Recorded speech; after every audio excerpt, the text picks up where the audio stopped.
Afternoon all. How are we doing? We doing well? You seen any good presentations so far? I want to kind of get a little bit of a sense of you guys and what you do. If you would consider yourself a user experience designer, put up your hand. Right, you're lying. You're big, fat, scary liars. I don't mean that really. I'm sure you're lovely people. But there is this thing going on at the moment, isn't there, about user experience design. And we talk a lot about user experience design these days. And you see job adverts, don't you, for user experience UX, UI designers, right? What is a UX, UI designer? And actually, I think we've kind of got into this world where user experience and user interface are interchangeable with one another. But the truth is, that's not actually the case. They aren't interchangeable. They're two very separate disciplines. And so what I want to do over the next few minutes, 23 minutes and 48 seconds according to my clock, is enthuse you and excite you about the potential of user experience and your role in it, even if you're not what you would call a designer. Even if you're not a traditional designer, you have an absolutely fundamental role in creating a great user experience. And that's what I want to enthuse you about today. But it begins with a very simple question, which is, well, what is user experience then? If we're saying it's not just drawing pretty pictures, if it's not pushing pixels around, if it's not just building interfaces, then what is it? I would actually say that user experience design is the coming together of multiple disciplines. And that's why I don't like the term user experience designer, because it has the implication that it's this one person who is a designer who designs the user experience. And the truth is that's not the case. To create a great user experience involves lots of different people coming together. It's the intersection of user interface design, customer experience, and product design. But it's actually even more than that. Marketers help shape the user experience, user researchers, copywriters, and even developers. Developers are often pushed out of the user experience design process, are fundamental to the success of a great user experience. You see, at its heart, user experience is about a single thing. It is about meeting the needs of today's connected consumers. Because people have changed. Their expectations have changed. You guys know all of this. Today, user experience is about providing self-service. 69% of consumers say that they feel good both about themselves and the company they're interacting with if they're able to solve a problem themselves rather than having to call a call center or speak to someone or get help. People want to be empowered by the products and apps and services that you provide. They want to feel like superheroes with these magical powers. That's what your iPhone makes you feel like, doesn't it? You've got the whole of human knowledge in your pocket right now. That's a superpower. And that's the kind of experience that people are wanting. They don't want to be reliant on others. But great user experience is also about designing for the gaps. One of the biggest areas that I think we fall down in these days as we design experiences is the gaps. The gaps between different parts of the experience. The gaps between channels, between social media and your website. Between your mobile app and your website or social media. The gaps between business silos. That customer service department doesn't know what the web team's doing, that doesn't know what the marketing people are doing. And customers fall in the gaps of those experiences. And then there's gaps when we move from one device to another, which we commonly do these days, don't we? So there are so many gaps that we need to be paying attention to as we design the user experience of tomorrow. We also need to really begin to work hard to get our companies to change their culture, to start taking user experience seriously. Because the truth is that people that come to a conference like this, you guys already get it. You understand the value of creating a great user experience. But some of our managers and our companies that we work for don't necessarily get that. And we need to start becoming user experience champions and advocates. And that means we need to get better at presenting and selling user experience into our organization. We need to be able to explain that user experience is expected these days, that people expect an outstanding customer service, and that more than half of consumers have stopped using a company because of a poor customer experience. It's absolutely vital to success in today's business world. Getting the user experience right is a great way of generating repeat business, isn't it? And a great way of standing out. I worked for a client once that was an e-commerce client, and they sold ready meals to old people. And I'm talking very old people, okay? Often the children of the people who were the customers did the ordering for them. But the children were in their 60s. The customer was in their 80s and 90s. And they sold frozen ready meals that got delivered to your door. And you think, why did anyone choose to buy frozen ready meals from this little organization, this little e-commerce site, rather than getting it delivered with their Tesco's shop? You know, with their big supermarket shop, where they can get a lot of other things. Well, the reason is this company managed to differentiate through an outstanding customer experience. They worked out that their customers were worried about having a stranger turn up at their house because they didn't know who that person was. So they police checked all of their drivers, and all of their customers had a photograph of who the delivery man would be. Also, they knew that their audience couldn't put the meal in the fridge themselves because they couldn't, you know, when you get food delivered, it turns up in a big box and they couldn't carry that in. So the driver would come into the house and actually pack things away. That is all part of a great customer experience, and that enabled them to differentiate themselves. That is part of what a good user experience is. And those kinds of great user experiences also lead to recommendations, don't they? And word of mouth. So it's absolutely vital to success. But there's a flip side to this as well, which is that if you don't get it right, it can go horribly wrong if you provide a bad experience. A gentleman flew British Airways and his luggage got lost. And his son was sorting it out for him, and his son did everything you're supposed to do. He went on the website and filled in the form. No response. Nothing came back. He then went online. He then called the call center, sat on hold for ages. Your call is important to us, but we're not so important that we're going to answer it. And he sat on hold for ages. Still nothing. So one Friday night, he was so frustrated with the situation that he decided to take things into his own hands and do what all good young people do these days. He ranted uncontrollably on Twitter. And he ranted about how dissatisfied he was with British Airways. And he got no response from British Airways at all. The reason being is they only monitored social media between 9 to 5 on weekdays. So by Friday evening, there was no one looking.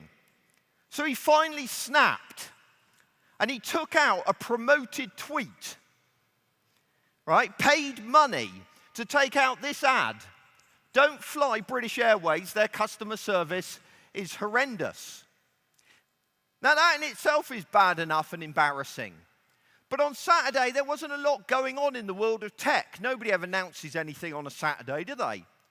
So the TechCrunch and these different publications picked up on this as a story and published it. Ha ha ha! Isn't this funny? Which in itself is bad enough.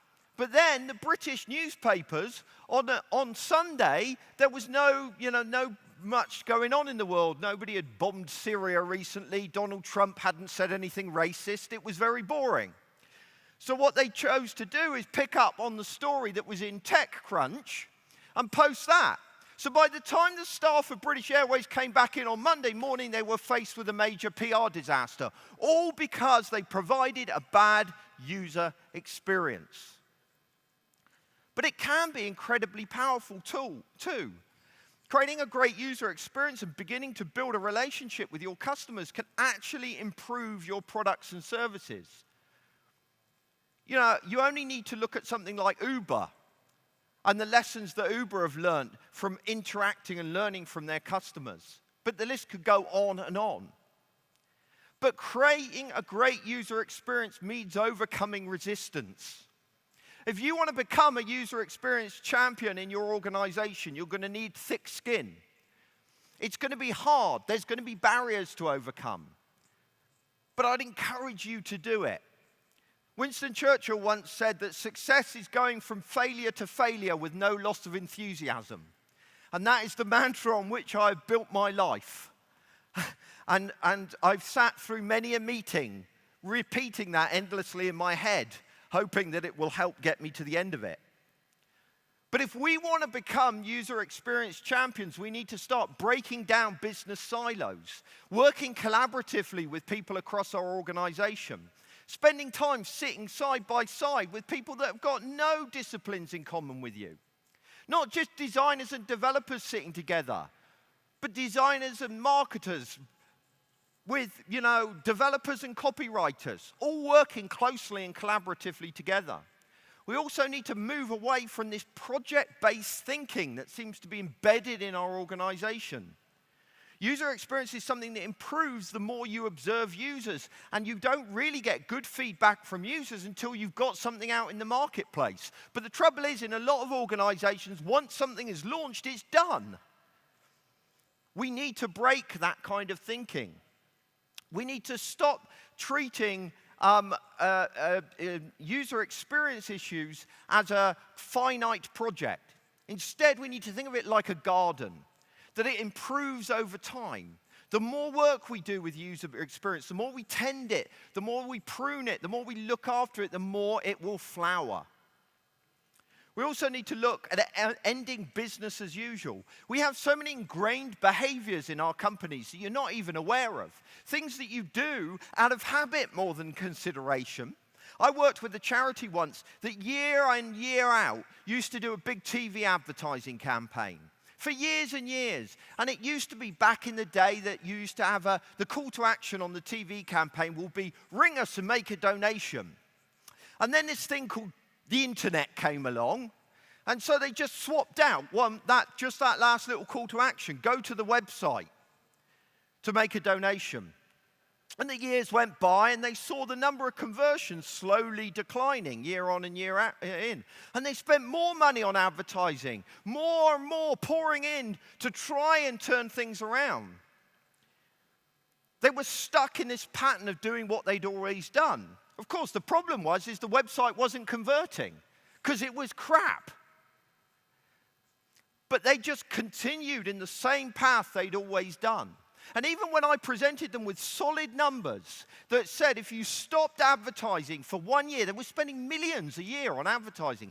If you stopped advertising for 1 year and took the same money and put it onto the website, it would be the equivalent of driving an extra 33 million people to the website, more than you could possibly achieve through any advertising campaign.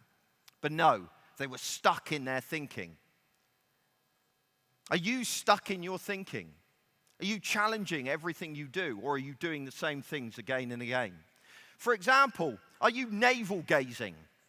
Are you endlessly looking internally? Now, this is a great example. This is PC World, where I went to buy a new MacBook, this one actually.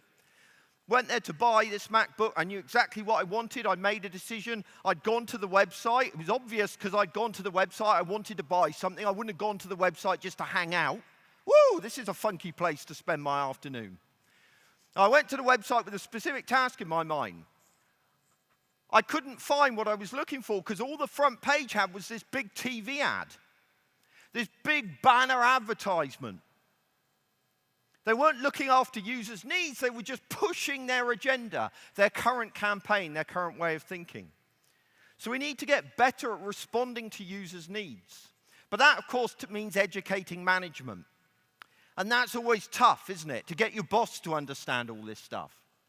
Now, Jared Spall, a usability expert, wrote a brilliant piece on this that is so not encouraging. He wrote a depressing piece called Why I Can't Convince Executives to Invest in UX and Neither Can You. Wow, that cheered up my day when I saw that. But actually, when you read it, what he was saying is that we spend all our time saying we need to take users seriously, we need to care about their needs, etc., etc. And management just don't care about that kind of stuff. They care about bonuses. They care about shareholder value. They care about the next round of venture capital. They care about whatever else, right? Profit. So what we need to do is if we're going to present user experience as the next big thing within our organizations, if we're going to get management to care about it and invest in it, we need to frame it in those ways. We need to demonstrate that whatever their problem, user experience has the potential to help with that. So we need to get better at how we present user experience. If you want to check it out, there's the URL for that article. I highly recommend it. Okay.